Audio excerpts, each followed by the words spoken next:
আমি যখন ধর্মসভায় বসি তখন সুন্দর একজন ইমানদার হিসাবে বসি, আর আমি যখন এখান থেকে আবার দোকানদারি করতে যাব তখন আমার বিক্রি করা মালে দোকানদার ভেজাল পাবে। এটা করলে হবে না।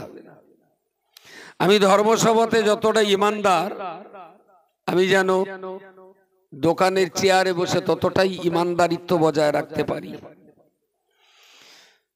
আমি মসজিদে যতটা ইমানদার, আমি যেন মাঠে চাষ করা অবস্থাতেই সেই ইমানি দায়িত্ব যেন পালন করতে পারি। আমি কাবা বাইতুল্লাহ হজ করতে গেলে যতটা ইমানদার থাকি, আমি যেন ওখান থেকে দেশে ফিরে আমার সমস্ত কাজকামের ভিতরেও যেন সেই ইমানের পরিচয়টা আমি ঠিক রাখতে পারি। সকালে সন্ধ্যায়, ঘরে বাইরে, স্বদেশে প্রবাসে, মসজিদে আর যেখানেই থাকি না কেন, সকল সময় আমার ইমানের একত্ববাদের যে বিশ্বাস, এই বিশ্বাস থেকে এক চুল পরিমাণ জায়গা ছেড়ে দিলে হবে না, মরণ পর্যন্ত এটাকে ধরে রাখতে হবে। নাম্বার 2, ওয়া রাসূলিহি। আমরা ইসলাম ধর্ম অবলম্বী মানুষ হিসাবে আমরা বিশ্বাস করি হযরত মুহাম্মদ মুস্তাফা সাল্লাল্লাহু আলাইহি ওয়াসাল্লাম তিনি হলেন আমাদের একমাত্র মডেল। আমরা পৃথিবীর অন্য কাউকে অনুকরণ করা পছন্দ করি না।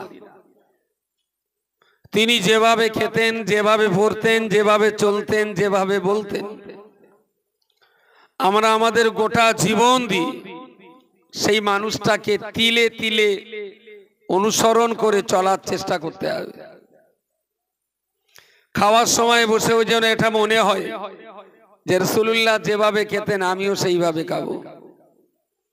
বিয়ে করতে বসলে যেন এটাও মনে হয় যে রাসূলুল্লাহ যে প্রক্রিয়া বিবাহ করেছিলেন আমিও সেই প্রক্রিয়া বিবাহ করব। জীবনের প্রত্যেকটা পদে পদে হযরত মুহাম্মদ সাল্লাল্লাহু আলাইহি ওয়াসাল্লাম যেভাবে জীবন যাপন করেছিলেন, আমাদেরকেও ঠিক সেইভাবে জীবন যাপন করতে চেষ্টা এবং যত্নবান হতে হবে। 3 নম্বরে আল্লাহ বলেছেন, অতুজাহিদুনা ফি সাবিলিল্লাহ।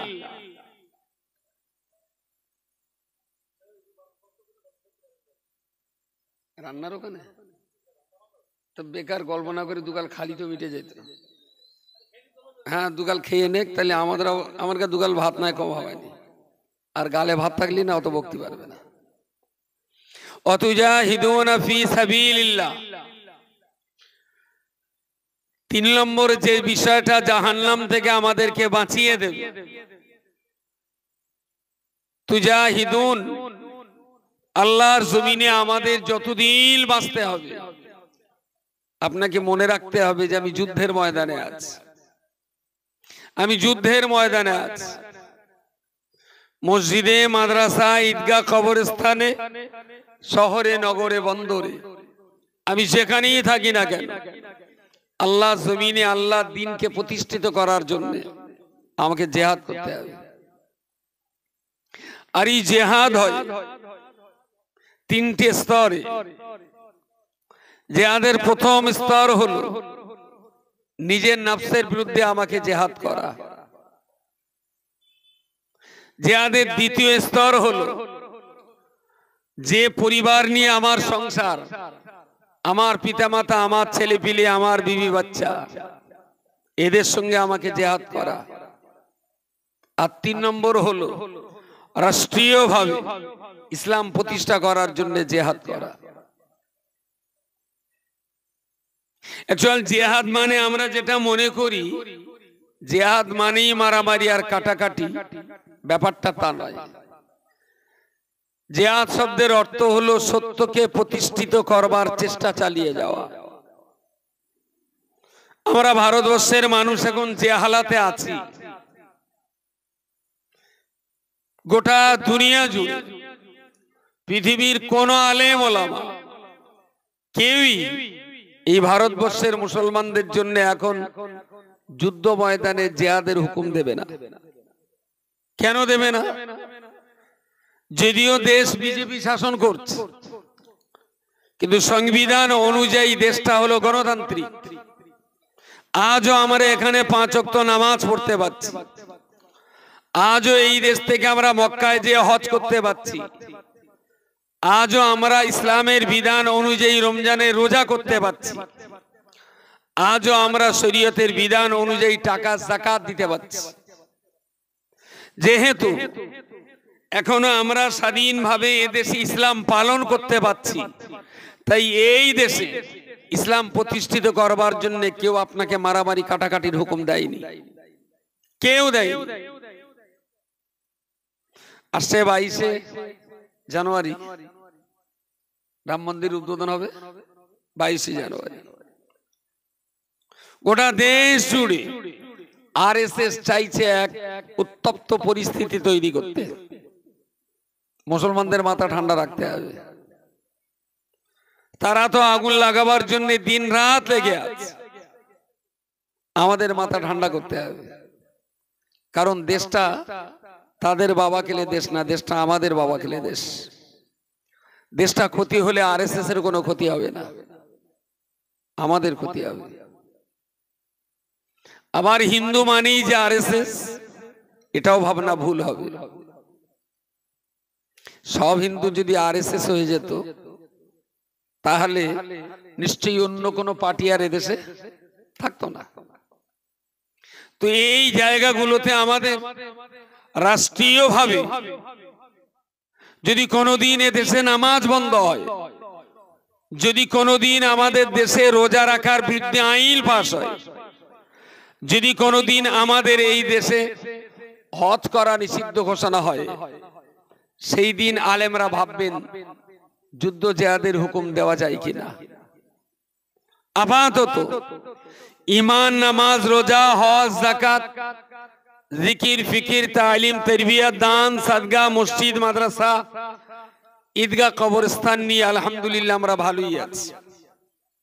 সুতরাং দিন প্রতিষ্ঠা করতে যে দেশে জিহাদ করতে হবে সেই সময়টা এটা না।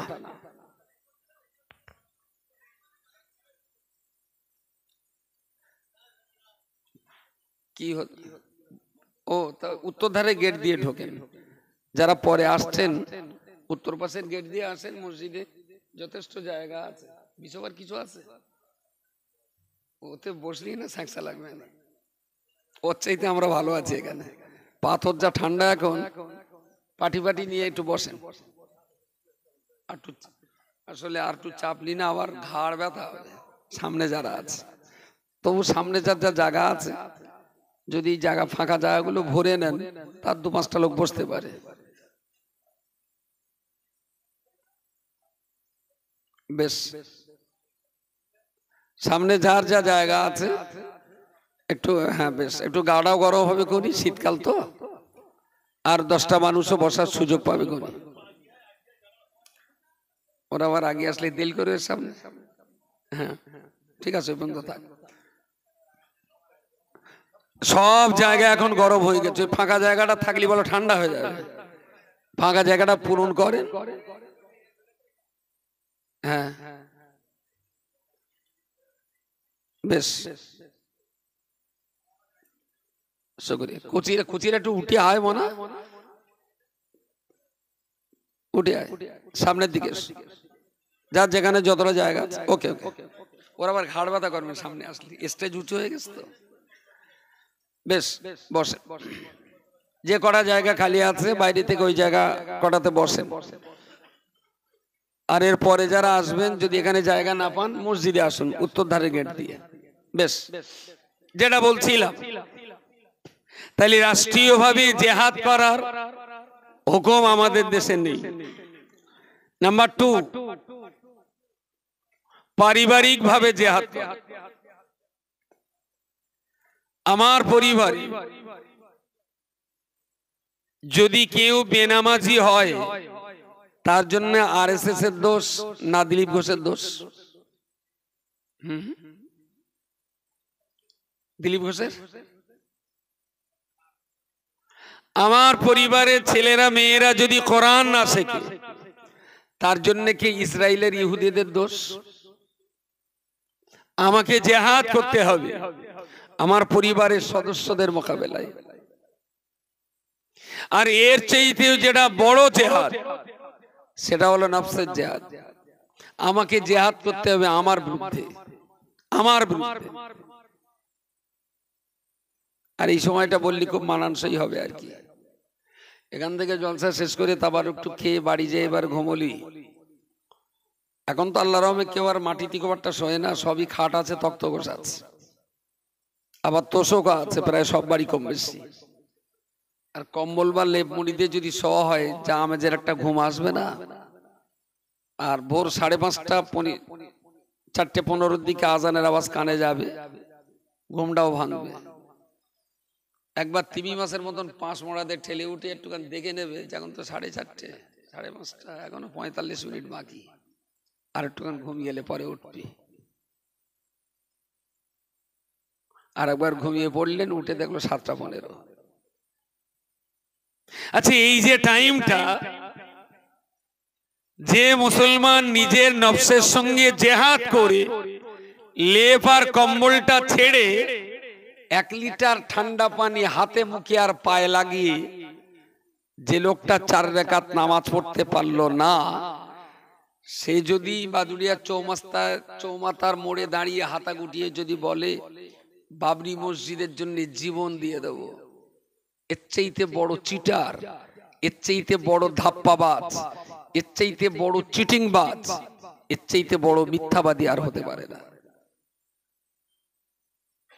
সামান্য ঠান্ডা যে সহ্য করতে না পারে, গলা কাটা জ্বালা সে সহ্য করতে পারবে? হ্যাঁ, কিন্তু দেখবেন বাবরি মসজিদ, ফিলিস্তিন, ইসরায়েল, এ সমস্ত কথা বললি না, অনেক মানুষ আছে, আরে চল চল কয়েক জীবন দিয়ে দেবো ইসলামের জন্য। আমি খালু জীবন দিতে মানে ভোরবেলা উঠে নামাজটা পড়ো। তাহলে নিজের নফসের বিরুদ্ধে যে জিহাদ করতে পারে না, তার পক্ষে পরিবারের সদস্যদের মাঝখানে জিহাদ করে দিন প্রতিষ্ঠা করা সম্ভব নয়। আর যিনি এই দুটো কাজ পারবেন না, তার পক্ষে রাষ্ট্রীয়ভাবে জিহাদ করে ইসলাম প্রতিষ্ঠিত করবেন, এটা অসম্ভব ব্যাপার। আমার আল্লাহ পাক রব্বুল আলামিন কোরআন শরীফে পরিষ্কার করে বলেছেন, ফাযকুরুনি আযকুরুকুম, বান্দা তুমি যদি আমার জিকির করতে পারো, তুমি যদি আমার স্মরণ করতে পারো, আমি আল্লাহ অবশ্যই তোমাকে স্মরণ করব। তাহলে আমাকে আল্লাহ জিকির করা মানে 24 ঘন্টা নামাজের পাটিতে দাঁড়িয়ে কিংবা বসে আল্লাহ আল্লাহ করাটা কি জিকির বলে না? সময় মতো নামাজ পড়া, এটা যেমন আল্লাহ জিকির করা। হালাল রুটি রোজগার করা, হালাল রুজি সন্ধান করতে যাওয়া, এটাও তো আল্লাহ জিকিরের ভিতরে শামিল। সত্য কথা বলা, এটাও তো আল্লাহ জিকিরের ভিতরে শামিল। মদ গাঁজা ইত্যাদি পান না করা, অন্তরের ভিতরে যদি আল্লাহর ভয় না থাকে, তাহলে মদের হাত থেকে আমরা বাঁচতে পারতাম না। মদ না খাওয়াটা, এটাও তো আল্লাহ পাকের জিকির করা। ও আল্লাহর বান্দা বলে রাখুন, দিন রাত 24 ঘন্টা ঘুমের সময়টুকু বাদ দিয়ে বাকি সময়টুকু যখন যে কাজ আমরা করি না কেন, আমাদের অন্তরের ভিতরে তো আল্লাহর ভয়টা থাকতে হবে। গোটা দুনিয়াকে চুরি করে আমি বান্দা অন্যায় কাজ করতে পারি, পুলিশ আমায় শাস্তি দেবে না, বাপমা আমার শাস্তি দেবে না, মোড়ল মাতব্বরেরা আমার শাস্তি দেবে না, কিন্তু এটা তো মনে রাখতে হবে, কিরামান কাতিবিনা ইয়ালামুনা মা তাফআলুন। আল্লাহ পাকের 2 দল ফেরেশতা কিরামান কাতিবিন, তারা আমাকে প্রতিনিয়ত প্রতি মুহূর্তে মুহূর্তে ভালো আর গোনা তারা লিখে চলেছেন। দুনিয়ার কোন মানুষ আমার অপরাধ দেখতে না পেলেও ময়দানে মাশারের কঠিন সময়েতে আল্লাহ পাকের দরবারে তো আমার পাপের জবাব দিতে হবে। দ্যাট ইজ নফসের জিহাদ। নিজে যদি নিজের সঙ্গে জিহাদ করে, বিবেক যদি আপনাকে বলে যে আপনি ঠিক জায়গায় আছেন, আপনার জান্নাত কেড়ে নেওয়ার কেউ নেই। আপনি জান্নাতি না জাহান্নামী, কোন আলেম, মাওলানা, পীর সাহেব কোন সায়েন্টিস্ট, দর্শন আর ফিলোসফারদের উত্তর দিতে হবে না। আপনি জান্নাতি কিনা এটা আপনি খুব ভালো জানবেন, আর আমি জান্নাতি না জাহান্নামী এটা আমি আমার জায়গায় খুব ভালো জানি। বিবেক বলে মানুষের একটা জিনিস আছে যা কখনো মানুষের সঙ্গে বিশ্বাসঘাতকতা করে না। ঠিক যেটা হবে সঠিকটাই আপনাকে সতর্ক করে বিবেক। এই জন্যে নফসের জেহাদ করে যদি চলা বলা ওঠা বসা খাওয়া পেওয়ায় সকল সময়ে যদি এটা ভিতরে থাকে যে পুলিশ জানে না, বাপ জানে না, মা জানে না, গ্রাম জানে না, সমাজ জানে না, মোড়ল জানে না, কিন্তু দুনিয়ার সব মোড়লের যিনি সেরা মোড়ল তিনি কিন্তু আমার সব খবরটাই। আচ্ছা, এই কথাটা যদি মুসলমানের মাথায় থাকতো তাহলে মাঠের জমির আল এত কি টেরা বেঁকা হতো? হ্যাঁ, জমির ম্যাপ দেখতে হবে, আসল্য, বইকারা, তিলনাঙ্গা, গনপুর, জমির ম্যাপ দেখবেন আর মাঠের আল দেখবেন। যখন দেখবেন যে জমির ম্যাপের সঙ্গে আর মাঠের আল মিল হচ্ছে না, বিরাট টেরা বেঁকা, তখন চোখ বন্ধ করে বলা যাবে যে এই মাঠে মুসলমান চাষি বেশি। হিন্দুদের জমির মাঠও আমি দেখেছি, জানি কম বেশি, ওদের অত আল ঠেলা নেই, অত ওদের মাথা গরম নেই। যখন আলির পাশ দিয়ে কোদাল চলে তখন যদি মনে রাখতেন একবার যে মাঠে তো এখন কেউ নেই, পুরো আল সমেত কেটে নিলেও কেউ দেখতে পাবে না, কিন্তু কিরামান কাতিবিন ইয়ালামুনা মা তাফআলুন, ওরা দুজন তো আমার সঙ্গে আছে, এখন উপায়টা কি? তখন না কোদাল 4 আঙুল বাদ দিয়ে চলবে, 4 আঙুল ধরে আর চলবে না। আসলে আমরা জন্মগত মুসলমান, আমরা তো পড়াশোনা করে মুসলমান হইনি। যদি পড়াশোনা করে মুসলমান হতাম তাহলে মনে হয় এতটা সর্বনাশ আমাদের হতো না।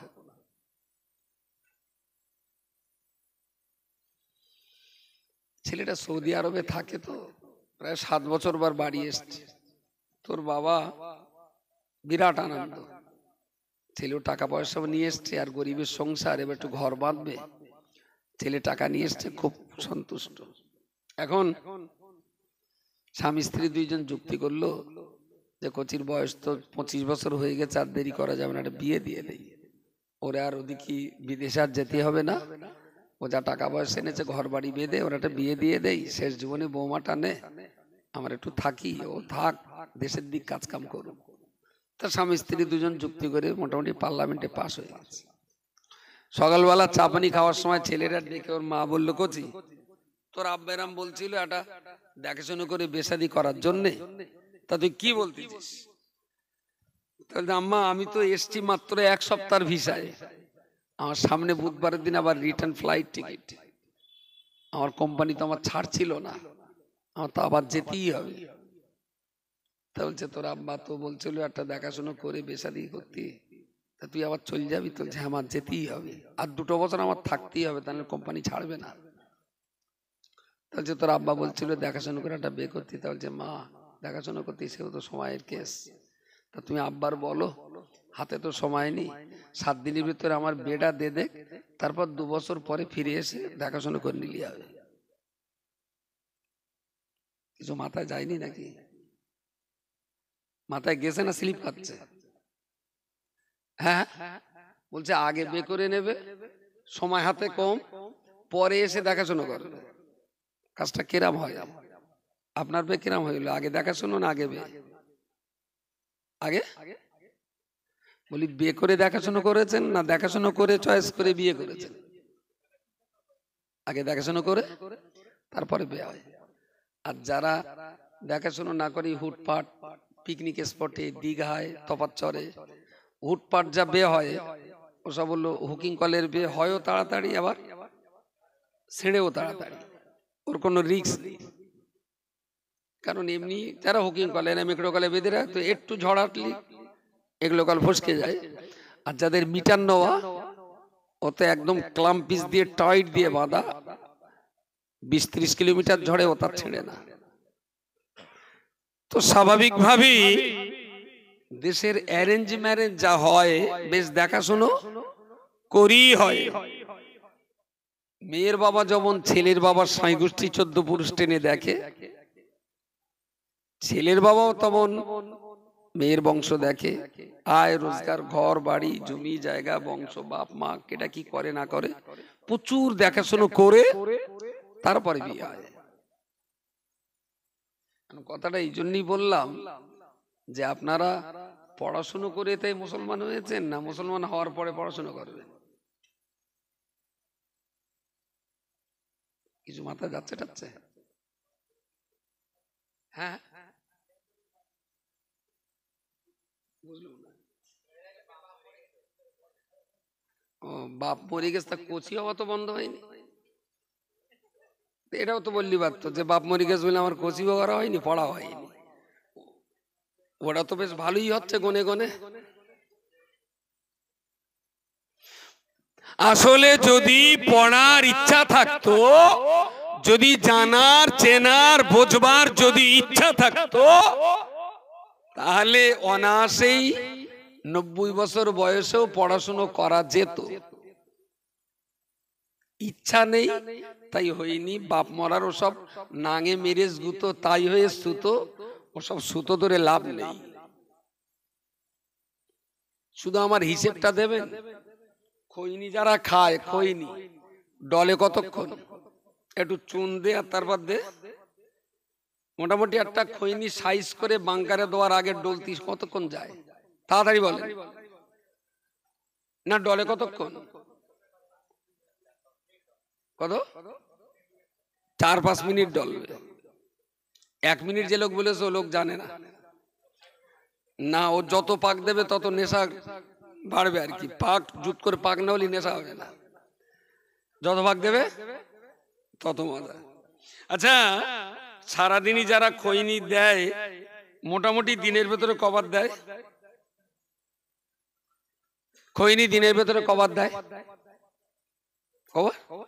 5-7 বার দেয়।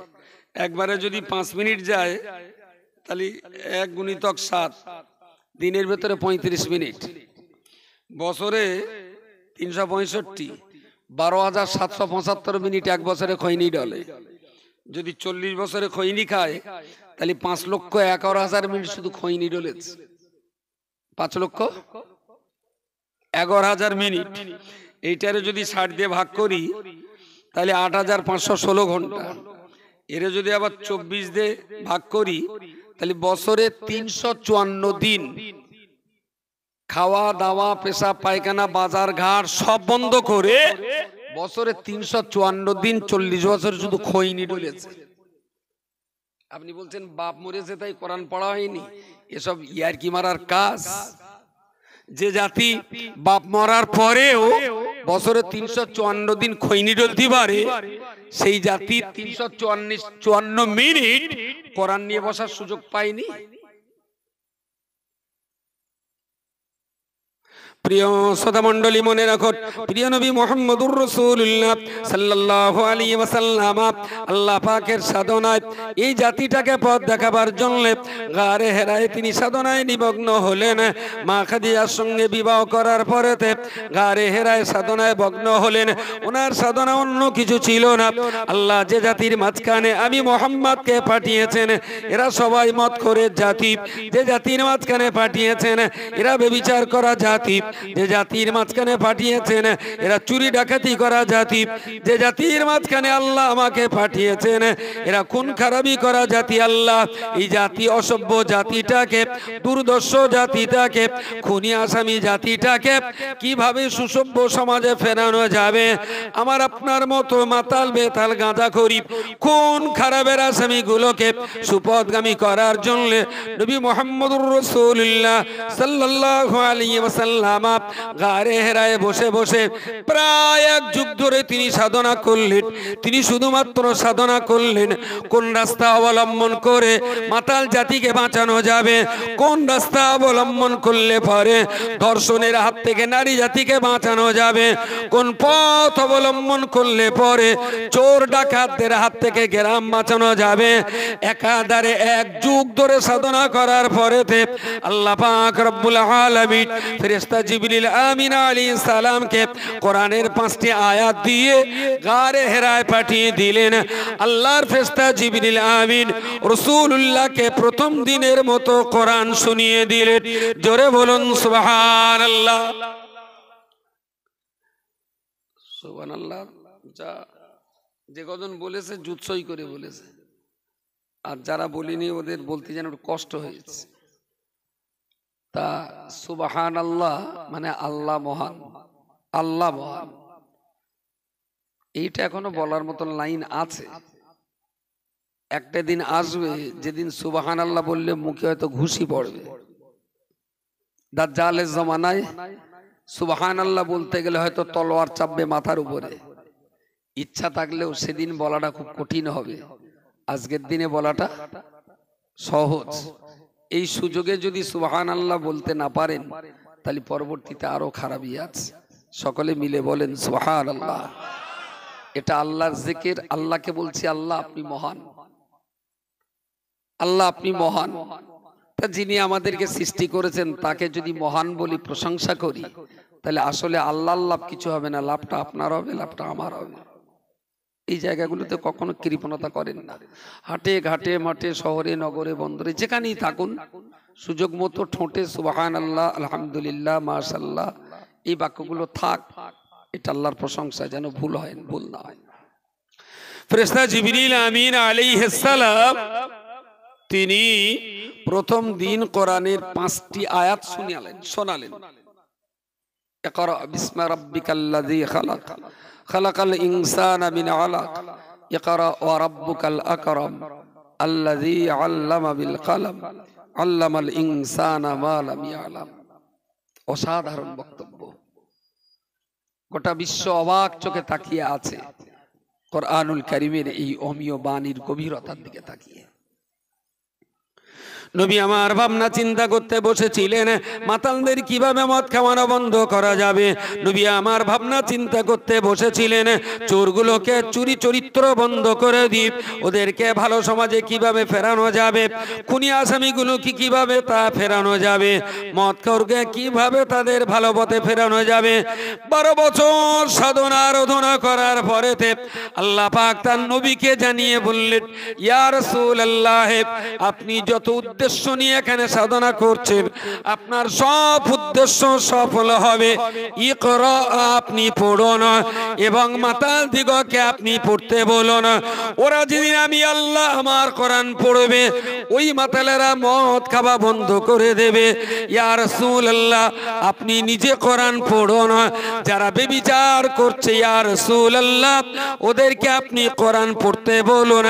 একটা টাইমে তারা ব্যভিচার করা বন্ধ করে দেবে। ইয়া রাসূলুল্লাহ যারা চোর যারা ডাকাত আপনি নিজে কোরআন পড়ুন, ওদেরকে আপনি কোরআন পড়তে বলুন। ওরাও একটা দিন এমন চলে আসবে সেদিন কোরআন পড়ার কারণে চোর ডাকাত চুরি আর ডাকাতি করা বন্ধ করে দেবে। সুবহানাল্লাহ বলেন। বহু চোর তো জীবনে পিটেছেন, একটা মাওলানা চোর পেয়েছেন, একটা হাফেজ চোর হয়ে গেলেই যে কোরআন মিথ্যা হবে আমি তা বলবো না। মাওলানা কখনো চোর হয় না, হয়তোবা চোর মাওলানার পোশাক পরেছে। কথা পাওয়া যায়। যদি কখনো হাফেজ চোর ধরা পড়ে, আমি বলছি হাফেজ কখনো চোর হয় না, বরং চোর হাফেজের পোশাক ভাড়া করেছে। আমাদের কবি আব্দুল নঈম সাহেব খুব বলতেন এই কবিতাটা, সলকার। মনে পড়ে কবি সাহেবের কথা? সলকার যে বাউগাছি সলকার, পারলে একটু যাবেন, জান না তো, মানুষটা খুব আল্লাহওয়ালা মানুষ ছিলেন। আমার আব্বার তো উনি সংসার থেকে টেনে বার করে স্কুলে ভর্তি করে দিয়েছিলেন। আব্বা তো অন্যের বাড়ির চাকর হিসেবে, মেন্দার হিসেবে কাজ করতেন। কবি সাহেব আমাদের বইকালা প্রাইমারি স্কুলে তখন মাস্টারি করতেন উনি, বেসরকারি ভাবে।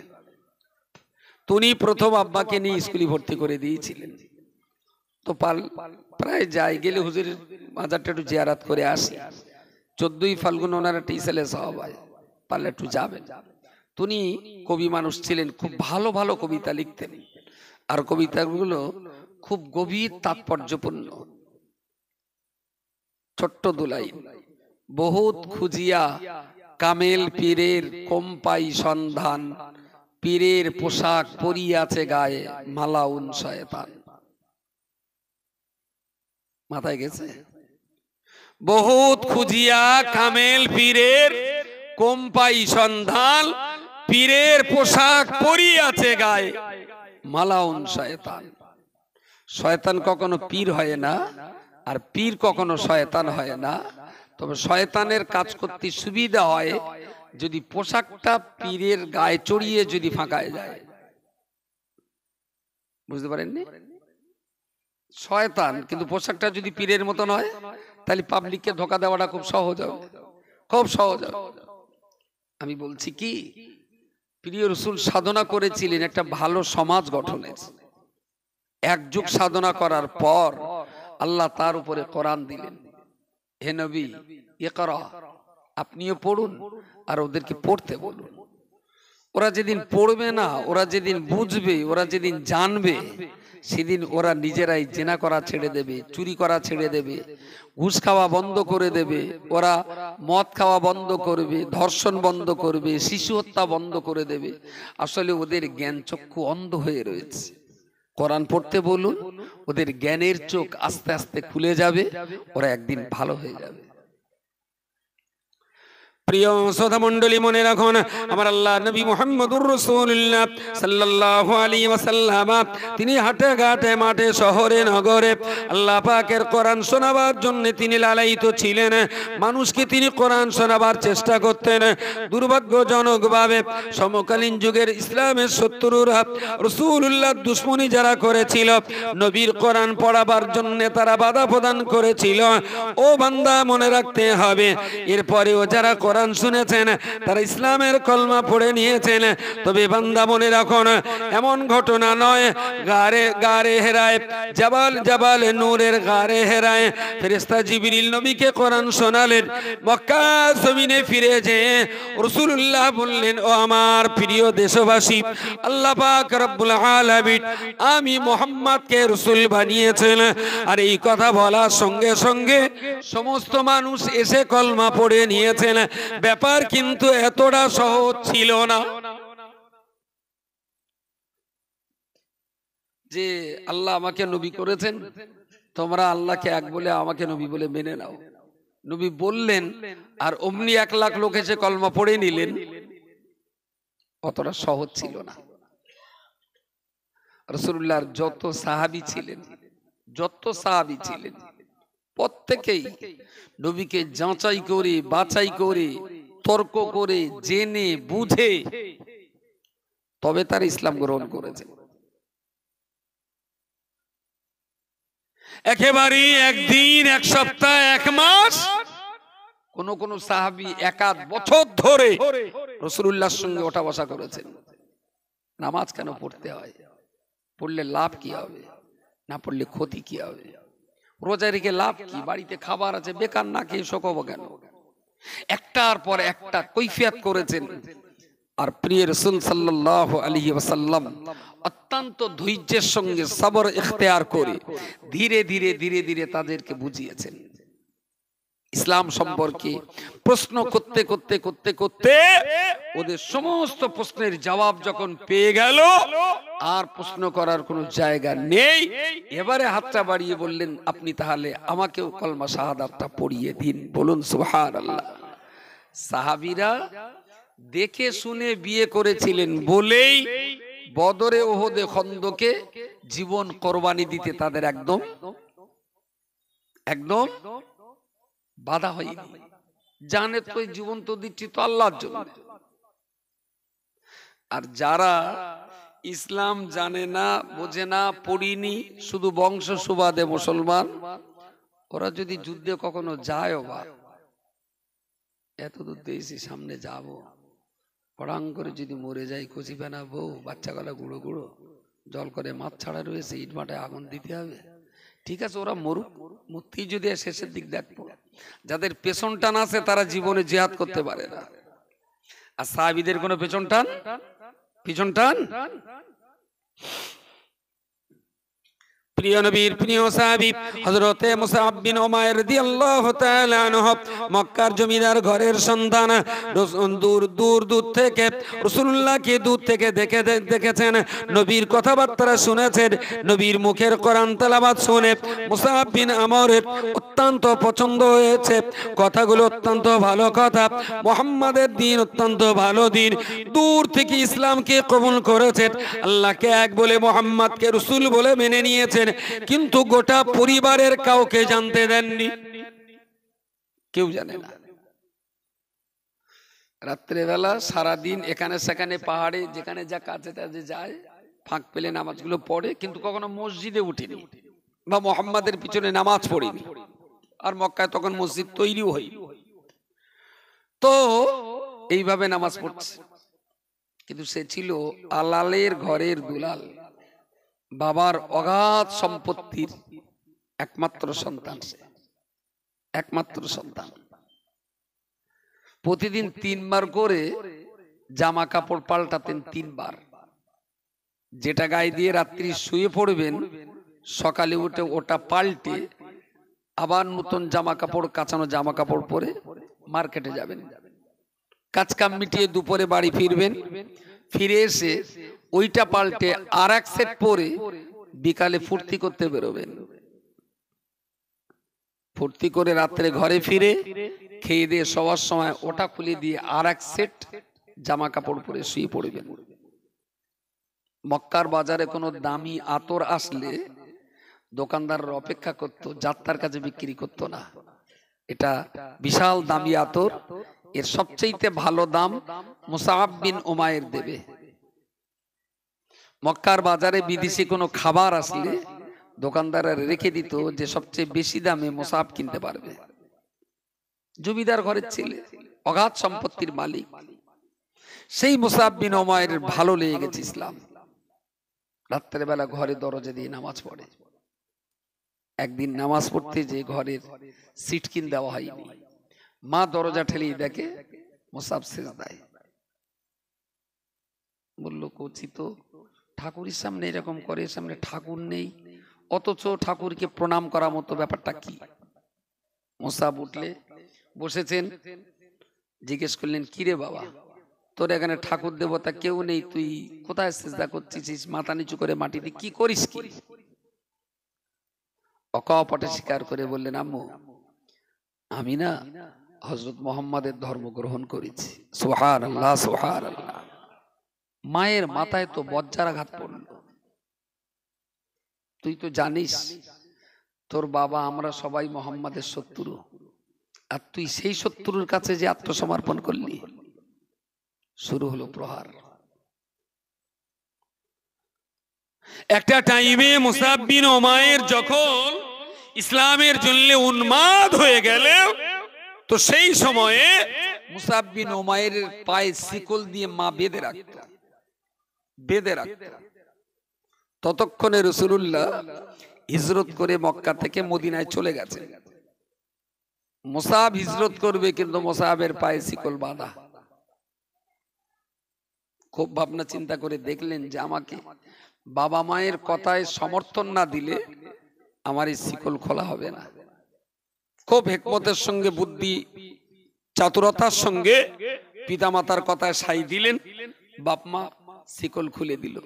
একদিন, দুদিন, 3 দিন, 1 সপ্তাহ যেতে যেতে কোন পথ দিয়ে কিভাবে মদিনায় কোথায় যাবে সমস্ত রাস্তাঘাট সবকিছু জেনে বুঝে বাবা বিদেশে ব্যবসা করতে গেছেন। সন্ধ্যার আলো আঁধারের মাঝে মুসআব বিন উমাইর মাকে বললেন, আম্মু, আমি বেরিয়ে যাচ্ছি মদিনার পথে। মদিনায়? তা বলছে, আমার নবী মুহাম্মদুর রাসূলুল্লাহ সাল্লাল্লাহু আলাইহি ওয়াসাল্লাম তিনি যখন মক্কাতে নাই, আমিও মক্কাতে থাকবো না, আমি মদিনাতেই যাব। মা হতবাক হয়ে গেলেন, তাহলে কচি চলেই যাবে। মুসাব বিন উমাইরের আম্মা মুসাইবের হাতটা ধরে বললেন, বাবা তোর বাবারই অগাধ সম্পত্তি, এই বিশাল বাড়ি, তোর বাবার অনেকটা ঘোড়ার উটের পাল, প্রচুর পরিমাণে দুম্বা ছাগলের ব্যবসা রয়েছে, তোর বাবার 500 বিঘের অধিক খেজুরের বাগান রয়েছে। ও বাবা মুসাব বল তোর বাবারই অগাধ সম্পত্তি ফেলে রেখে কোথায় যাবি, কোথায় ঘুমাবি, কি খাবি, কি করে তোর জীবন কাটবে? বাবা আমি তোর মা ওই হাতটা ধরে বলছি, বাবা আমার পরিবার ছেড়ে কোথাও যাবি না, মুহাম্মাদের ধর্ম ত্যাগ করে পূর্ব ধর্ম নিয়ে আমাদের পরিবারই বেঁচে থাকবি, এই বিরাট সুখ শান্তির অট্টালিকা ছেড়ে দিয়ে কোথায় যাবি বাবা? মুসাব বিন উমাইর মায়ের মুখের সামনে দাঁড়িয়ে বললেন, ও মা আপনি তো জানেন না, আপনি আবার বাবার উট আর ভেড়ার পাল দেখাচ্ছেন, ছাগল আর দুম্বার ব্যবসা দেখাচ্ছেন, খাজুরের বাগানের আপনি সম্পত্তির লোভ দেখাচ্ছেন। ওগো আম্মু আমি মুহাম্মদ সাল্লাল্লাহু আলাইহি ওয়াসাল্লামের কাছে শুনেছি, तमाम দুনিয়া যদি বিক্রি করে দেওয়া হয় আল্লাহ পাকের জান্নাতের ভিতরে 1 ফুট জায়গা কেনার মূল্য হবে না। জোরে বলুন সুবহানাল্লাহ। আর আপনি আমার বাবার এই গুটি কতক সম্পত্তির লোভ দেখাচ্ছেন।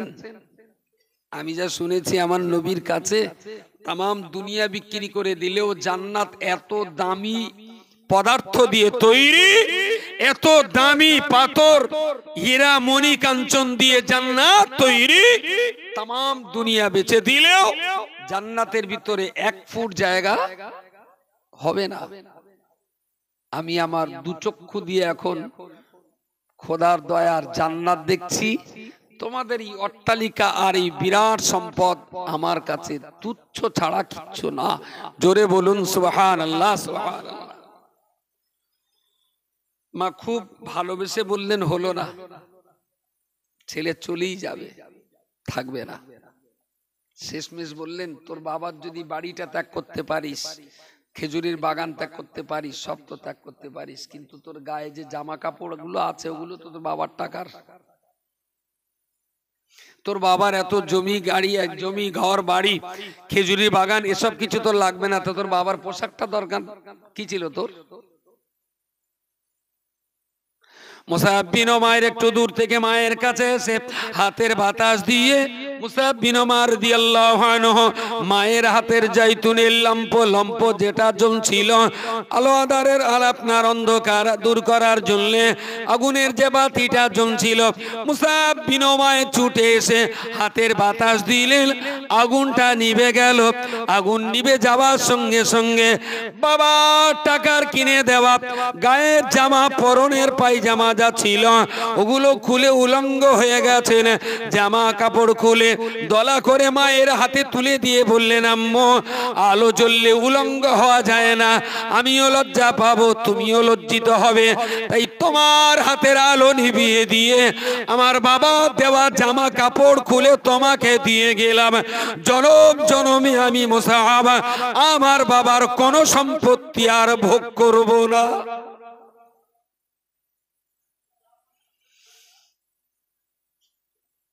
কাদের জন্য ভক্তি বলেন দিন? আমি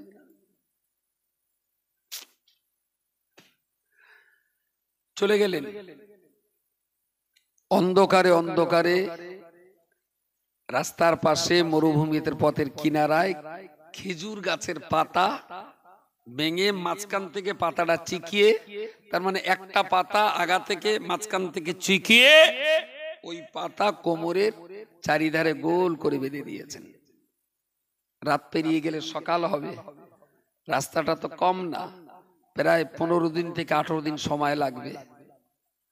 দিনের বেলা মরুভূমি তো পথচারী কোনো কাফেলার সঙ্গে দেখা হয়ে যেতে পারে, ইজ্জত নষ্ট হবে। খেজুরের পাতা দিয়ে নিজের ইজ্জত ঢেকে 17-18 দিন হেঁটে হেঁটে হেঁটে হেঁটে কোথায় খাবার, কোথায় পানি, কোথায় থাকবেন, কোথায় ঘুমাবেন, কোনো চিন্তা ভাবনা কিচ্ছু মুসাবকে আটকাতে পারিনি। প্রিয় রাসূল মসজিদে নববীতে ফজরের নামাজ পড়ে তিনি এক পা বারান্দার পোটের নিচে নামিয়ে দেখলেন একেবারেই প্রচন্ড হাড় কাঁপানো শীতে ঠক ঠক করে কাঁপতে কাঁপতে একটা কালো চেহারার বিষণ্ণ চেহারার যুবক ছেলে দাঁড়িয়ে পড়লেন। আসসালাতু ওয়াসসালামু আলাইকা ইয়া রাসূলুল্লাহ। বিশ্বনবী মুহাম্মদুর রাসূলুল্লাহ সাল্লাল্লাহু আলাইহি ওয়াসাল্লাম হতবাক হয়ে চেহারার দিকে তাকিয়ে আছেন। অনেক দিন আগে এই চেহারা দেখা হয়েছিল, অনেক দিন এই চেহারা তিনি আর দেখতে পাননি। রাসূলুল্লাহ সেই অবস্থায় দেখে বললেন, হাল আনতা মুসাব, ও বাবা বলো বলো তুমি কি মক্কার সেই মুসাব বিন উমাইর? সেই অবস্থায় রাসূলুল্লাহকে জড়িয়ে ধরে বললেন, ইয়া রাসূলুল্লাহ আনা মুসাব, আপনি সঠিক চিনেছেন আমি মুসাব। রাসূলুল্লাহ ডুকরে কেঁদে বুকের ভিতরে মাথাটা জড়িয়ে ধরে বললেন, ও বাবা মুসাব বলো বলো তোমার এই করুণ চেহারা কি করে হলো? যে মুসাব প্রতিদিন 3 বার কোলে জামা কাপড় পাল্টায়, যে মুসাব মক্কার সবচেয়ে দামি আতর ব্যবহার করে বেড়ায়, যে মুসাব মক্কা জমিনের সবচেয়ে ভালো খাবার খেয়ে বেড়াতো, যে মুসাব মক্কার জমিনে সবচেয়ে দামি ঘোড়ার পিঠে চড়ে রাজপুত্রের মতো এপার থেকে ওপার যাওয়া আসা করত, সেই মুসাব তোমার কেন এই দুঃখ দুর্দশা? রাসূলুল্লাহ ডুকরে ডুকরে কাঁদছেন। নবীর চোখের গরম পানি মুসাবের পিঠের উপরে পড়ছে। একটা টাইমে মুসাব রাদিয়াল্লাহু আনহু বিশ্বনবী চোখের পানি মুছিয়ে বললেন, ইয়া রাসূলুল্লাহ ইয়া হাবিবাল্লাহ, আমার চেহারা দেখে আপনি কাঁদতে পারেন, কিন্তু না ইয়া রাসূলুল্লাহ, বাবার সম্পত্তিতে থুতু দিতে পেরেছি এতে আমি কোনো দুঃখিত নই, ব্যথিত নই। আজকে 17 দিন পায়ে হেঁটে হেঁটে আপনার কাছে আসতে পেরে আপনাকে দেখতে পেয়েছি। ইল্লা কুল্লু মুসিবাতি বাদাকা সাগীরাতুন, আমার দুঃখ, আমার কষ্ট, আমার সব বেদনাকে আপনাকে একটা বার দেখার সঙ্গে সঙ্গে আমি মুসাব আমার জীবন জিন্দেগির সমস্ত কষ্ট বেদনাকে আমি জনম জনমের মতো ভুলে গেলাম। ইয়া রাসূলুল্লাহ আপনি ভালো আছেন, এটা আমার কাছে অনেক বড় পাওনা। রাসূলুল্লাহ বললেন, তোমার গায়ের জামা কোথায়? তোমার পায়ে চপ্পল কোথায়? তোমার কোমরে শুকনো খেজুরের পাতা কেন দেখছি? মুসাব বিন উমার বললেন, ইয়া রাসূলুল্লাহ আমি বাবার সব সম্পত্তি ছেড়ে যখন বেরিয়ে আসছিলাম, মা আমাকে অহংকার করে বলেছিল, তুই যদি তোর বাবা সব ত্যাগ করতে পারবি তাহলে তোর বাবার জামা কাপড় কেন তুই পরে যাবি? ইয়া রাসূলুল্লাহ আমার মায়ের এই কথা সহ্য করতে পারিনি। মায়ের হাতের আলো নিভিয়ে দিয়ে আমার জামা কাপড় খুলে অন্ধকারে মায়ের হাতে তুলে দিয়ে আপনার জন্য খেজুরের পাতা কোমরে জড়িয়ে চলে এসেছি। রাসূলুল্লাহ বুকের ভিতরে জড়িয়ে ধরে সাহাবীদেরকে ডেকে বললেন, তোমাদের বাড়ি কারো যদি অতিরিক্ত পোশাক থাকে মুসাব বিন উমাইরকে দাও। তোমাদের কারো বাড়ির যদি কিছু খাবার থাকে মুসাব বিন উমাইরকে কিছু খাবার খাওয়াও। যে ছেলেটা মক্কার জমিদার সবচেয়ে দামি খাবার খেতেন, সেই ছেলেটার উদরের জঠর জ্বালা নিবারণের জন্য রাসূলুল্লাহকে অন্যের কাছে হাত পাততে হচ্ছে। কিছুকাল পরে যখন ওহদের যুদ্ধের ডাক পড়ে গেল, ওহদের যুদ্ধ হলো, যুদ্ধ শেষ হয়ে গেল, রাসূলুল্লাহ সাহাবীদেরকে বললেন, আমার সাহাবীরা কে কোথায় মারা গেছে, কে কোথায় শহীদ হয়েছে, ওদের লাশগুলো কিভাবে দাফন করা যাবে তোমরা চিন্তা করো। সব কাজ করতে করতে আচমকা একজন এসে বললেন, ইয়া রাসূলুল্লাহ একজনের গায়ে যে পরিমাণ কাপড় রয়েছে তিনি শাহাদাত বরণ করেছেন, রক্তমাখা দেহ নিয়ে ছিন্ন ভিন্ন দেহ নিয়ে পড়ে আছেন, কিন্তু তার দেহে যে পরিমাণ জামা কাপড় যদি হাঁটু দেখতে যায় তো মুখ আলগা হয়ে যায়, আবার যদি এদিক থেকে টেনে মুখটা ঢেকে দিতে যাই তাহলে ওই সাহাবীর হাঁটুটা আলগা হয়ে যায়। ইয়া রাসূলুল্লাহ ওই সাহাবীর মুখ না হাঁটু কোন অংশ আলগা রেখে কবরে শোয়াবো? রাসূলুল্লাহ সন্দেহ হয়েছে, বলেন চলো আমি দেখব। এসে দেখলেন হযরত মুসাব বিন উমাইরের রক্তাক্ত দেহ পড়ে আছে। যুদ্ধ ময়দানে রাসূলুল্লাহ এক কেঁদেছিলেন হানজালার জন্য, এক কেঁদেছিলেন হামজার জন্য, আর এক কেঁদেছিলেন মুসআব বিন উমাইরের জন্য। দেখলেন এত ছোট্ট কাপড়, হাঁটু ঢেকতে গেলে মুখ আলগা হয়ে যাচ্ছে, মুখ ঢাকতে গেলে হাঁটু আলগা হয়ে যাচ্ছে, কি করবেন এখন? নবী আমার ওই জায়গায় দাঁড়িয়ে দাঁড়িয়ে মুসাইবের চোখের চোখ মুখের দিকে তাকালেন, ওখানে বসলেন। মুসাইবের ঠোঁট মুখ আর মাথার উপরে হাতটা বুলিয়ে বললেন, আরে এই সোনার দেহ একদিন প্রতিদিন 3 বার করে কাপড় পাল্টাতো, এই সোনার দেহটা মক্কার দামি খাবার খাবে, দামি ঘোড়ায় চড়বে, দামি ঘরও শয়ন করবে, আর এই ছেলেটাই মক্কার সবচেয়ে দামি দামি আতর সুরমা মেখে বেড়াবে। আজকে ইসলাম কবুল করার কারণে এমন হালাতে তার মরণ হয়ে গেল। 3টে কাফন তো পড়ে মরক, এক টুকরা কাফন জড়িয়ে কবরে চলে যাবে। হাঁটু ঢাকতে গেলে মুখ আলগা হয়ে যায়, মুখ ঢাকতে গেলে হাঁটু আলগা হয়ে যায়। আল্লাহর কাছে দুহাত তুলে ফরিয়াদ করে বললেন, ও আল্লাহ পাক রব্বুল আলামিন, আমার মুসাব দুনিয়ার জমিদারি বন্ধ করে দিয়ে, দুনিয়ার জমিদারি ছেড়ে দিয়ে যখন ভিখারির বেশ ইসলামের খেদমতে এসেছে, আল্লাহ জান্নাতের ভিতরে আমার মুসাবকে আল্লাহ দ্বিতীয় জমিদারি দেবেন।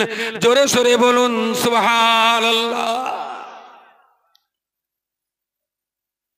আচ্ছা, এই সমস্ত সাহাবীরা যদি মুসলমান হয়, আমাদের নিজেদের বলে মুসলমান বলতে লজ্জা লাগে না? যে তারা কি জাতের ছিলেন আর আমরা কি জাতের হয়েছি?